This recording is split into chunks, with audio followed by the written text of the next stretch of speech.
Hi, I'm Colin, and we are YBox, an organization that's developing biodegradable, sustainable, eco-friendly, and even edible packaging. So the five of us all go to the University of Cambridge together, pursuing our MBA, and we're all aspiring entrepreneurs. We have an engineer from Germany, a Silicon Valley expert, a strategist from Malaysia, and a banker from Thailand. And all of us are bonded in our interest in creating a company that deals with harnessing the power of waste and creating new, sustainable ways to deal with problems. We have 25 years of experience, we've come from different countries, and we all want to make this company work for us together. So, even though we're in infancy stages, we've already started talking to manufacturers and partnered with 4 professional women with experience to create our board. They have legal experience, logistical experience, circular economy experience, and operations experience. And over the next 5 years, we think we can become a major force in the $240 billion green packaging industry. So let's take a step back and talk about what's happening here, and that's waste. Waste is everywhere. It's being created by industries, it's being created by people.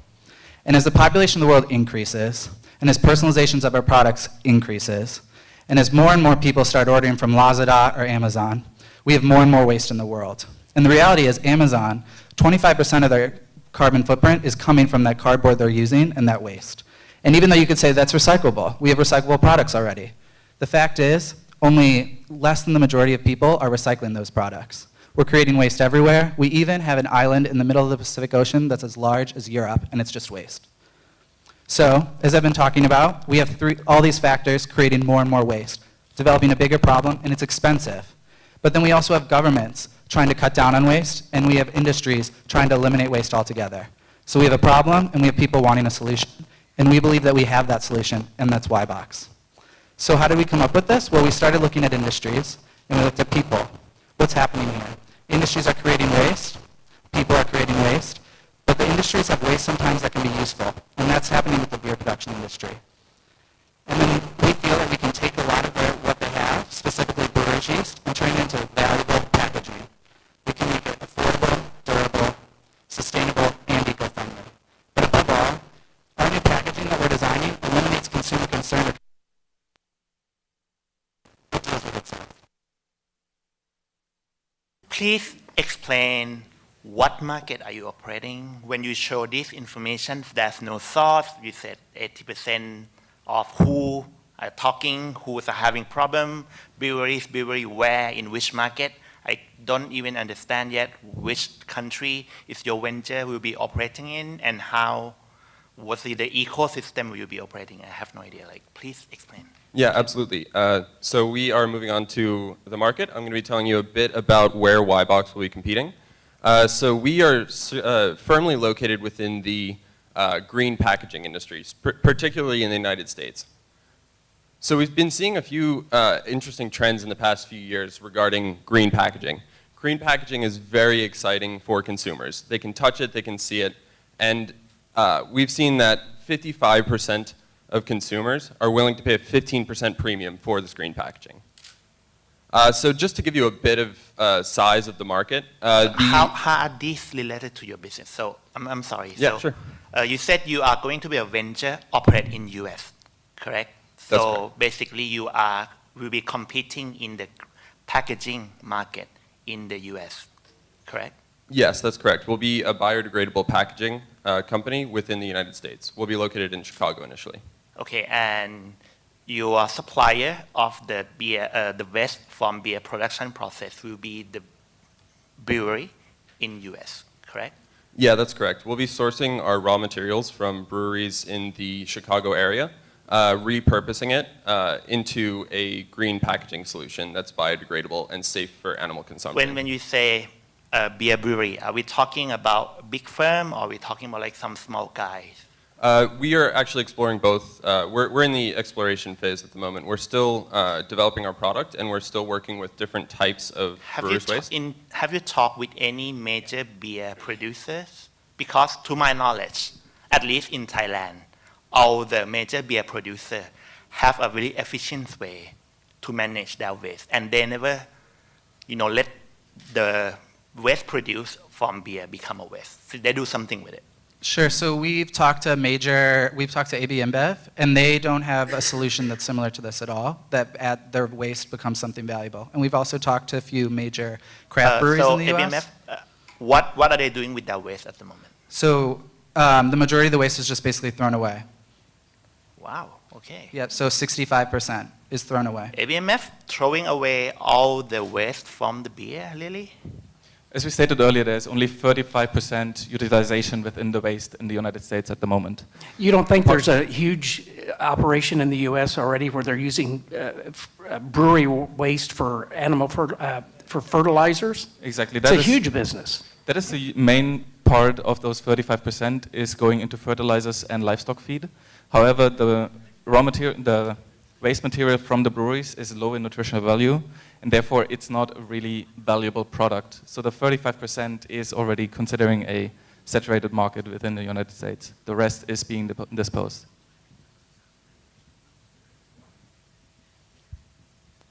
All right, thank you. So yeah, we're located in the green packaging market in the United States, particularly inside the biodegradable packaging industry. We've been seeing incredible growth in the world biodegradable packaging industry. It's growing at 16% per year, providing us ample space to take some of the market.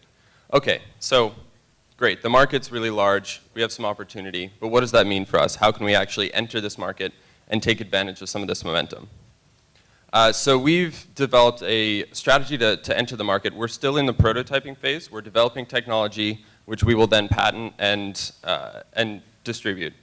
So once we've developed a prototype, we're focusing on a single prototype here to test the market.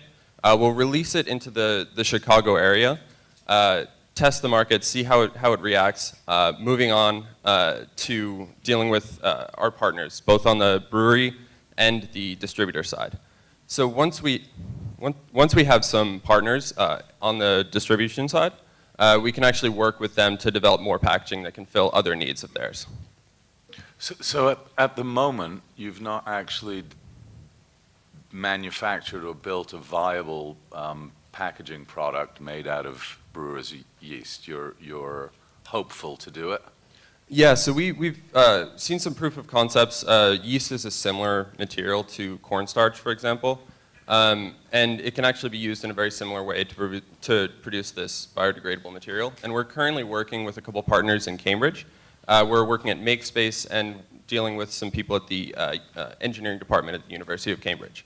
And we're still in progress, but yes, we are still in the But if it's if by analogy to cornstarch, this is not a hugely complex or complicated process, why are existing biodegradable packaging manufacturers not using this as a raw material? There seems to be a massive surplus of it, people who want to get rid of it. There are people already in this industry looking at 16%, annual growth rates. Why aren't they just using this as a raw material in the same way that they use cornstarch? First of all, because that probably is a question that needs to be answered by those companies. We see that a key problem for them probably is the interaction with the breweries. So working with them to create the raw material income and then produce their products is not something that is being done at the moment. I think the question is, do you hold a specific technology that nobody has, or what enable you to be able to do things that nobody have done before? Because if I go online now, I can find a bunch of OEM, biodegradable or eatable packaging located in China, located in many places that if I have an idea, if I have some design, I can just go to them and then have them produce it for me. So I'm still don't see what is unique or what is special about this venture. The manufacturing process in general is very similar between different materials, whether we use cornstarch or whether we use brewer's yeast. The main differentiation is in the parameters within the process, whether it is the separation of the liquor in the centrifuge or the duration and the temperatures and the resting phases. There's a lot of different parameters that we're working on and that we test. Also, we have to consider for different batches that we get from different breweries. So there's a spectrum of parameters from our raw material that comes in that we want to account for in order to be sure that we can produce in mass production with different suppliers. And all these things is basically one of the main reasons why we're here today, because we're seeking funding in order to get the development of those parameters and the knowledge about the process in-house. And what would be the key benefit out of this specific path that you are going to take? Because there are many material of choice, there are many ways to create the edible packaging or even biodegradable packaging. What is so special or maybe unique selling points towards customers? If we, let's say, be able to produce the packaging that is using whatever your vision. It's a very good question. Actually, that's one of the first questions that we typically get. There's biodegradable out there. Biodegradable products and packaging has been developed. What's the difference? The key difference that we see is that at the moment, nobody's using waste in order to produce biodegradable products. So if there's cornstarch, for example, in the United States, cornstarch that is being manufactured into biodegradable packaging materials, that is fresh crops that they use. We add basically another value to waste, and that is the competitive advantage that we see at the moment. So the end consumer will be motivated to buy something in your packaging because they feel they're helping solve a waste problem. And how do you communicate that to the mass market in an effective way as a packaging company? So in terms of marketing, we're planning to use social media for marketing. So that will be our main way of communicating to potential customers. So So we see two different types of strategies here. We want to work with the individuals that will be distributing it. So they'll communicate that probably we'll put it on the packaging and it will be communicated, but we also view a need for a pull strategy. That being communicating out there that there's a new type of packaging, it's exciting, and it's worthwhile to purchase or use products that have that. If I can build on that question. So I understand you want to do packaging for egg to begin with. Mhm. And I understand that some eggs are packaged in plastic and some of them in cardboard of some sort. If I, as a consumer, want to help the environment and help the world at large, I've already made decisions about which eggs I will buy, haven't I? Mhm. That's sort of the development over the last 15 years. Is it such that the eggs that are from free-range chickens, etc., happens to be the eggs that are packaged in plastic? Or are they the ones typically that are already packaged in cardboard? And why would I then, as a consumer, have a problem with cardboard? Right. Do you want to take this? So actually, the recycling rates in the United States are very low. So we are targeting free range, the top sort of tier of the egg market in the United States. This is because it's typically associated with the consumers that we feel would be interested in this product. My point is, I think we're agreeing here, but my point is, those wouldn't be packaged in plastic, would they? No, they would be in recycled paper, and then those packaging materials actually need to be recycled. But then, don't you have a little bit of a mountain to climb? Because I'm already feeling by paying more for them, and this is something that the consumers have been taught to do over many, many years. I'm already feeling I'm doing my part, right? I'm buying free-range eggs, and the packaging is recyclable. So you need to go out and convince people that it's not good enough. They have to have it, it has to be not only biodegradable, because the packaging is already biodegradable, it has to be edible as well. You can see that that's a little bit of a climb, isn't it? And if I can just interject a bit. Yeah, we totally recognize that there's an understanding or a belief that recycling, which is great, don't get me wrong, but the reality in the U.S. is the majority of the people aren't recycling. It's hovering in the 30s. So what's good about our packaging is that it takes a step away from that and say, okay, it doesn't matter if something happens to this. Maybe someone spilled coffee on it and they can't recycle it or something. But this is going to degrade by itself. I appreciate that. But what I'm coming from is just that as an investor, I try to stay away from things where you have to tell people that what they're currently doing, they have to do in a completely different way. That just tends to be really difficult. So I understand that you're saying more will be recycled, but I'm seeing it as a consumer. Why would I pay more for it? Or why would I make this change? Why would I trust that this byproduct from breweries is better than the recyclable cardboard that I'm already buying? That's my point. I think that is one of the main reasons why we mentioned that it's a two-way strategy in terms of marketing. On the one hand, of course, we want to attract our direct business partners, like distributors, to use our products. On the other hand, we want to use social media and raise awareness that there is a way to do another step and to further improve biodegradable and to not only use cardboard and to outline the potential that is coming on top of that. Both of you guys, two people have already mentioned social media. And let me ask the most important question to me now is, besides throwing away my money on social media for no benefit probably, what are you going to do with the money that you're asking for? Can you explain that? What's your next steps? So we're planning to purchase plant equipment in order to move like the manufacturing in-house and also to move R&D in-house as well. But before you go to that stage, had you even tested that your idea of packaging can even protect eggs? What are the specific, product requirement to be able to protect eggs in transportation?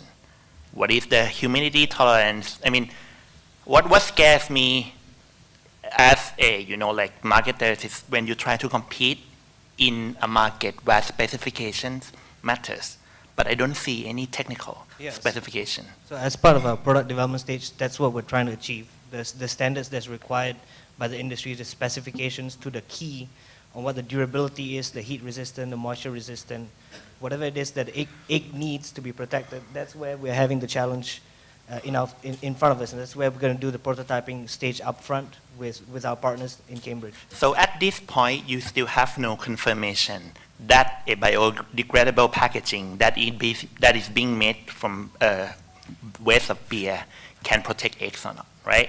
At this point, you don't know yet. We're pretty confident because there has been a brewery that utilized their yeast in Florida, and they were able to use that, and it was able to go in different types of temperatures, and they used it for a form of packaging as well.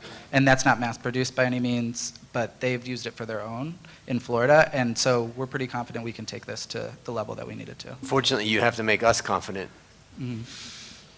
Second So question, help us. before we, the first one is that your idea of packaging, can it even protect eggs?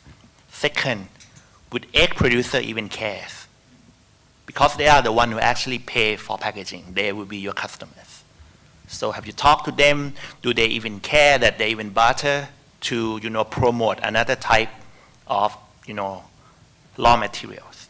So, two questions, yeah. We are still at a very early stage, and we have started talking to local farmers and to small retailers. It's too early to say what the overall market positioning here is, but coming from a consumer poll that we see, added value and the willingness to pay extra and to pay the green premium from consumer side, and having a look at the financials, how we think what premium we are charging and what premium retailers can achieve. We see a valuable business. What you're saying makes sense, but it's just, I would assume that if you poll people on whether they would like a product that is better for the environment and whether they're willing to pay a little extra for it, you will always get the same answer. I just wonder whether they really want to do it. It's like, there must be inherent flaws in such a poll. Would you like to make the world better and pay a little bit more for it? I can almost predict what kind of outcome you will get.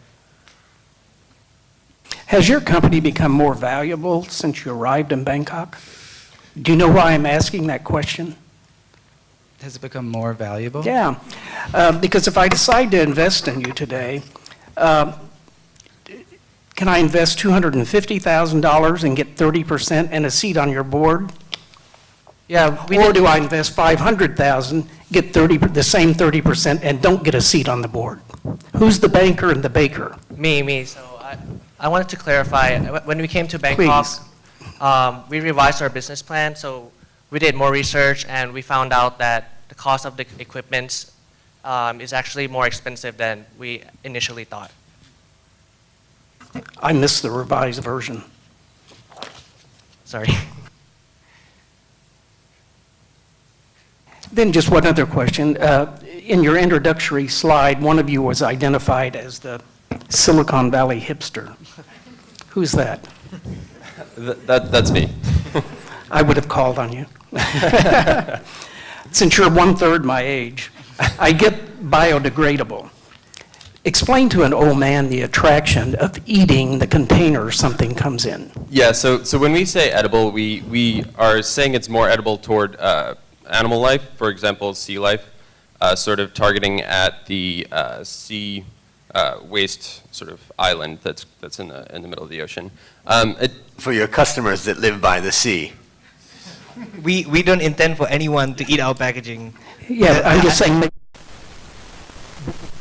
the idea when you tell me that you're making something out of brewery waste and it's edible is lost on me. Yeah, we don't advise humans to eat it. It's safe, but you're probably not going to eat your egg carton. I don't think it's a sales feature. Just my thought. All right. Thank you.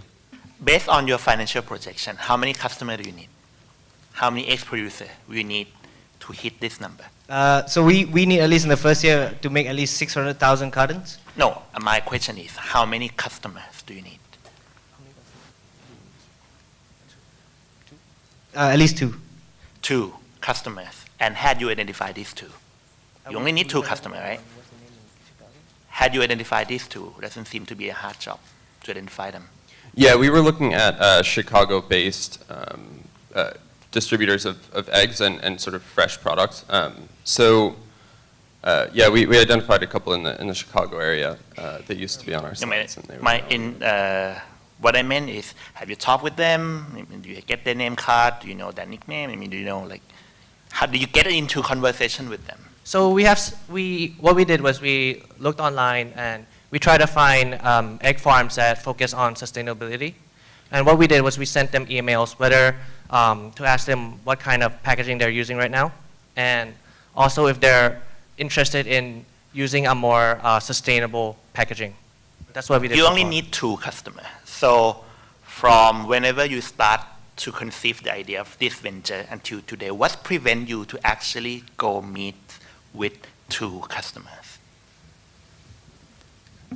I mean, the key point for us in order to convince business partners and to actually sign contracts is our valuable product and a prototype where we're still working on, but we're confident that within this year we will have prototypes that we can go out and talk to potential business partners. So what exactly is worth $1 million today? The aspiration to take waste and create a product out of it? I mean, you don't have a viable prototype. I think we're all concerned that for the egg producers, convincing them to switch from their incumbent suppliers is going to be challenging because you're not arguing a significant price reduction for them in terms of raw material cost. What you're arguing is, we think you'll sell more eggs if you adopt our product, but you have absolutely no empirical evidence that anybody's going to buy their eggs who hasn't before, because of the points that John and my other colleagues have made, is that the guys who are buying cardboard don't care that most of the world doesn't recycle because they feel that they recycle, so it's good enough for them. The guys who are buying cornstarch biodegradable are already buying a biodegradable product, so yours doesn't really have any added value other than the fact that it's made out of waste. And I think the reaction of a lot of the customers is going to be, who cares? And if the reaction of the customers is, who cares, then the egg producers aren't going to switch out of something that works for them unless you can really offer them a cost advantage. Right. And Plus, the #1 designer egg in the United States, Eggland's Best, I assume you know who that is packaged in plastic. So, Right. So I think you bring up valid concerns that we're working to address in the next few months. And that's why we wanted to start small and work with local distributors and work at local boutique grocery stores within the Chicagoland area, because we see the market as being very ripe for the taking with what we're trying to do. And I think that's really valid, and I would be doing the same thing if I were you, which is trying to validate my core proposition. Mm-hmm. But in a way, does that not lend itself more to a very small friends and family round or additional university grant in order to prove your concept, and then perhaps have a couple of conversations with some egg producers, show them that there is a viable product, and then go for maybe your first real round of funding to build a facility or start something much more commercial. It just seems that you're at a very conceptual stage, albeit the concept is commendable in many ways. Just to reiterate on the 8 cartons alone, we know that that's our entry point, but we don't see ourselves being limited to just 8 cartons. We want to expand to different product mixes, into different applications. We're even looking at going to talk to businesses who want to reduce their total waste output and see how we can help them throughout their production line. So we're not limited by just 8 cartons in that sense. Thank you. That's a really good point. So I want to understand a little more who holds the knowledge of formulation to turn this beer waste into biodegradable packaging. Who has this specific know-how? Well, a brewery in Florida, presumably, right? Well, they're having it manufactured in Mexico, and we've been in talks with that manufacturer as well. But we're hoping to finalize it on our end and have our own. So formula. in the first, after nearly a decade of judging the MAI Bangkok Business Challenge at Sasin, I have an idea. Why don't you hire us to be your advisors and pay us rather than we pay you?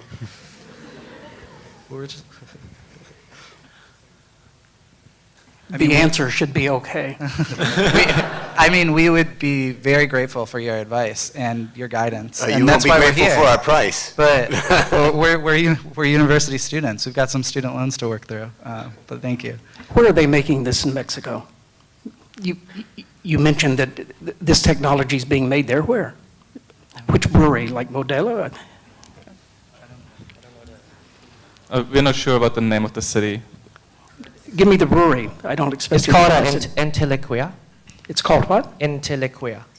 The name of the manufacturer. Okay. It's a very small manufacturer. It's not a major Yeah, okay. manufacturer. I'll buy that. Thanks. It's Saltwater Brewery as well in Florida. If you want to Anyway, look it up. the reason I asked about the owner of technology, because there's this company called Synthesine. They developed a new formulation of using some fatty acid to be able to, create this biodegradable packaging from yeast of beer. And they're just being acquired, get huge amount of money, and now being supported by the U.S. Defense Ministry. So my question throwing at you is just to recheck whether are you one of those potential or not, but I think the answer I'm is afraid I have to stop you there. Thank you very much, Y-Box.